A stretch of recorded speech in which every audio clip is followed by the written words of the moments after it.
बहुत समय पहले की बात है। एक महान आर्षि थे जिनका नाम वेद व्यास था।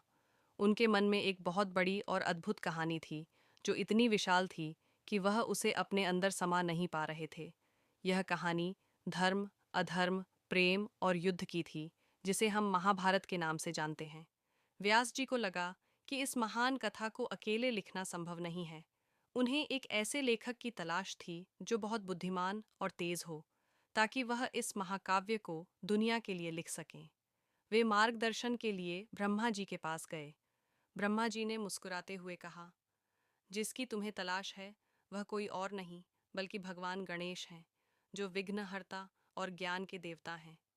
केवल वही इस महान कथा को लिख सकते हैं। व्यास जी भगवान गणेश के पास गए और उन्हें अपनी समस्या बताई। गणेश जी ने धैर्यपूर्वक उनकी बात सुनी। वे इस महाकाव्य को लिखने के लिए सहमत हो गए, लेकिन उनकी एक शर्त थी।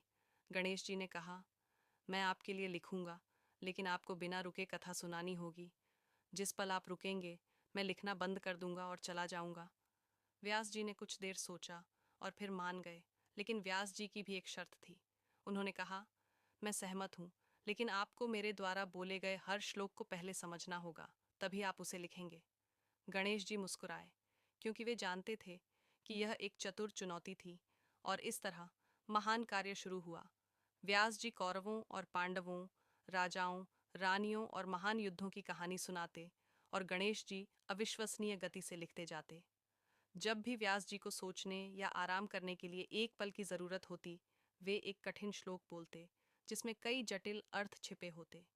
गणेश जी उस श्लोक पर विचार करने के लिए रुकते, और व्यास जी को थोड़ा आराम मिल जाता। इस तरह एक चतुर समझौते और एक दूसरे के ज्ञान के प्रति महान सम्मान के साथ उन्होंने मिलकर काम किया।